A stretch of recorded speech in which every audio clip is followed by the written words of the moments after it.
Hey loves, and welcome back to my channel. So in today's video we are going to learn how to sew this velvet corset. So I'll show you guys how to sew a corset with a velvet. I know it's a bit hard for some people, that's why I made this video, and I believe that it will be easy. So this is the sequence and the velvet. The sequence is for the down part, while the velvet is for the upper part or the bodies. So if you are buying a velvet, this is a trick. This particular velvet is called a tape mouth velvet. You will know it when you see it. You can see the lines there. So when you go to buy a velvet, this one is of high quality. Just check the mouth or the edge. You will see a tape like something at the edge. That's why they call it a tape mouth velvet. So first of all, I'm going to draft a pattern for my corset. So I'm making this corset for a size 6. She is a size 6, so she is not that big. Her bust measurement is 34. I'm going to write those things down for you guys so that it will be very easy to understand. So I'll write the measurements on this pattern paper.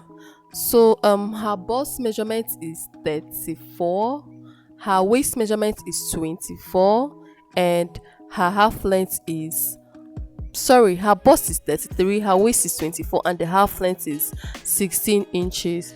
So like I told you people, if you want to buy a bra cup, just add extra 2 inches to your bust measurement. Like for instance, this lady's bust measurement is 33, so I added extra 2 inches, that is 35. But you know, in the market you cannot find bust 35, you can only find 36, so I bought 36. So first of all, you will go in by half an inch from the center of your pattern paper, and then place your bra cup to be on that line where you marked half an inch.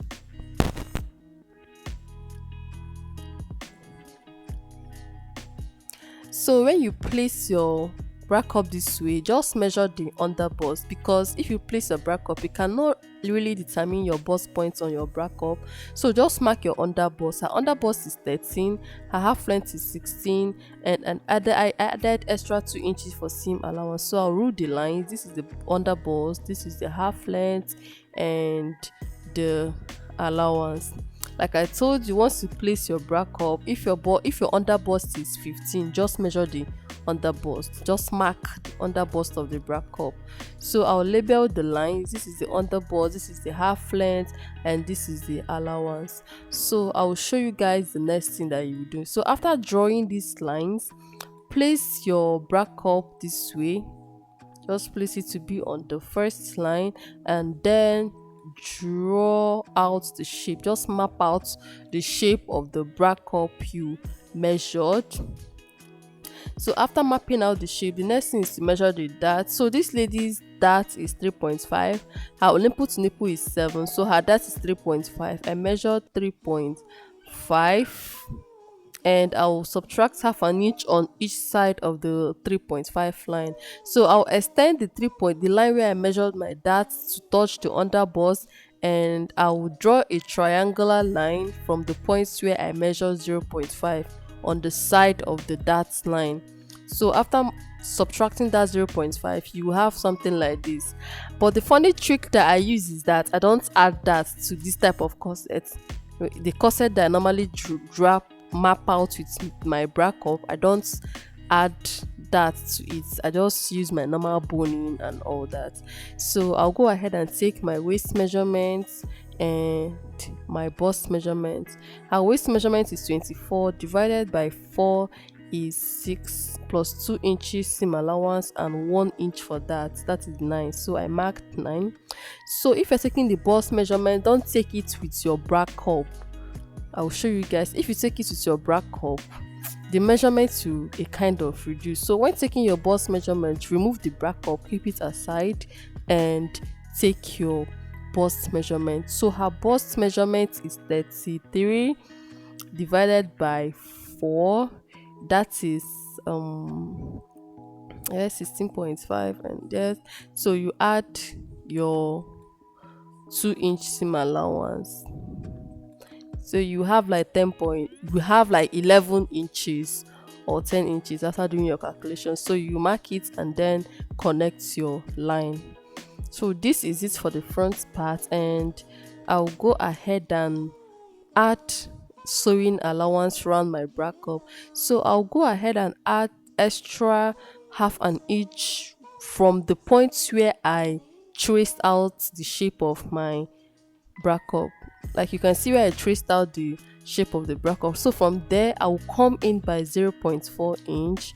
The 0.4 inch will serve as sewing allowance. If you cut exactly on that line you traced out, when joining you will notice that the space for the bra cup will be bigger than the bra cup itself. So that's why I normally come in by 0.4, so that when I'm joining the bra cup, the space for the bra cup and the bra cup will align. So I'll connect this line. After connecting the line, I will go ahead and cut it out.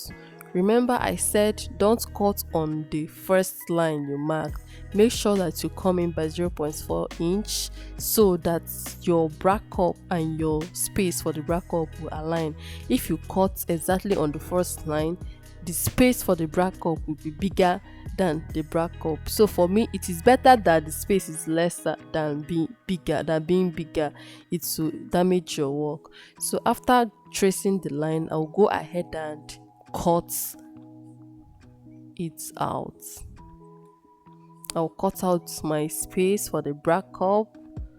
So this is the space for the bra cup. This is where I'll fix the bra cup, and I'll go ahead and cut out my bust measurement and my waist measurement. Then I'll cut from the allowance line. So we are done with the front part. The next thing that we are going to do is the back part. So if you saw the picture at the beginning of this video, you will notice that the lacing part at the back is open. So instead of adding 2 inches seam allowance, I subtract 2. Instead of adding 2 inches for zipper allowance, I subtract 2 from the main measurement so that it will be shorter. The measurement for the back will be shorter, thereby leaving a space at the middle. So I'm done cutting on my pattern. I'll go ahead and cut out on the velvet. This is the main part, so I'll go ahead and cut out on the velvet. Working with velvet can be a bit difficult, but please take your time. Like I always say, take your time and cut it out gently. So I did not add any allowance on my fabric because I've added allowance on the pattern paper already. So if I open this up, this is what it will look like. So if I place my bra cup, you can see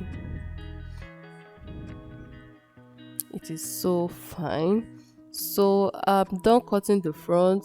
I'll cut the lining as well, and I will use the sequence. After cutting the down part, I will use the pieces of the sequence to make a loop for my boning.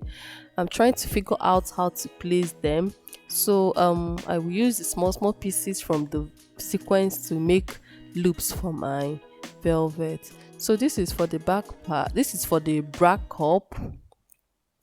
I'll fold my fabric by 6, let's say 6 by 6. Fold it as if you want to cut a flare, as if you want to cut a circle. So if you fold by 6, you will fold over again like you are folding a handkerchief. So from the center, I will mark 6 inches round. You can make it 5, you can make it 4, but I like marking 6 inches round so that I will have excess fabric. I like working with excess. Instead of having less, I will have more. So I'll mark it round by 6 inches. So after going round it by 6 inches, I'll go ahead and cut. After cutting, please do not open the center. It will be closed. This is what I will use to cover my bra cup. So on the sides, if you open it this way, go in by 1 inch on both sides, 1 inch on the one inch on one end and 1 inch on the other end. Then connect it to the center, and from the center you go down to the next place where you marked your 1 inch. So you go ahead and cut it out. This is what you will use to cover your bra cup. If you want, you can use your sequence or any fabric that you are combining with to cover your bra cup. So if you cut the 1 inch out, this is what it will look like. So I have 4 pieces here, 2 for one the right side and 2 for the left side.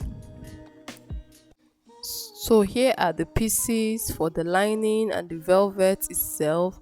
I have added my hard stay. I added hard interface to both the lining and the fabric itself. As you can see, they are all stiff, not too stiff, but I did not add to the velvet for the bra cup. I only added to the lining. So I've added my loop or my channels for the boning to the velvet as well.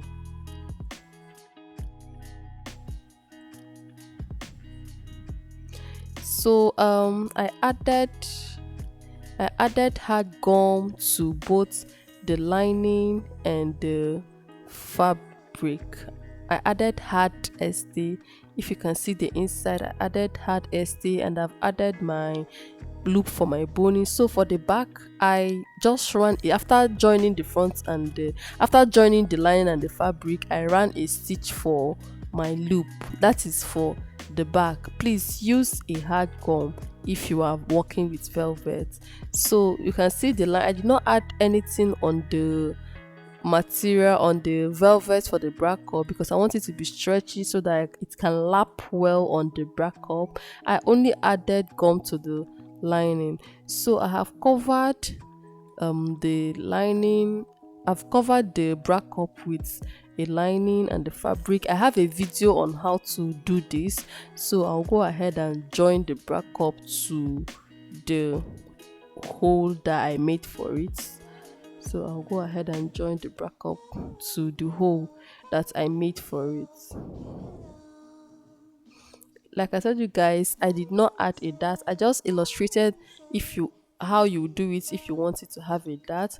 So for this back, you can notice that I did not add any loop. I just ran a stitch to hold the fabric and the lining, and I will insert my boning in between. So I've joined the front and the back together, and I'll go ahead and cut out my half length. Every measurement that you are taking should be on your half length, like just it should be on your underbust, just because the underbust is the only known measurement here. Just place your 13 or your measurement on the underbust and then mark your half length from there. So I'll go ahead and cover this side with a bias strip. If you have an underwire, you can add an underwire, and after that I'll go ahead and insert my boning. Please remember to trim your half length first before inserting your boning. So when you insert, leave at least half an inch along the half length so that the boning will not interfere while joining the upper part and the lower part of this gown. So I'll go ahead and cut out the sharp edges of the boning and then insert.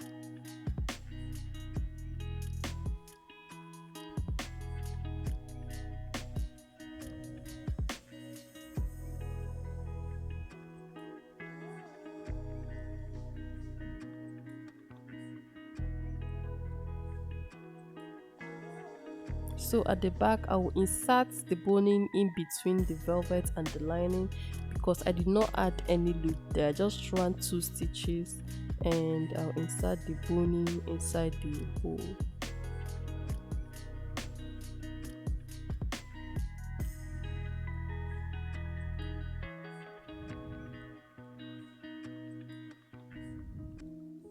So I'll go ahead and close it with a stitch. And the next thing I'm done closing that side with a stitch. The next thing that I will do right now is to join the upper part and the lower part together. So here is the sequence. It is ready. I'll go ahead and join the up and down together. You can weave if your weaving can do it. So this is the final look, and as you can see, it is so beautiful. Thank you guys for watching. Bye.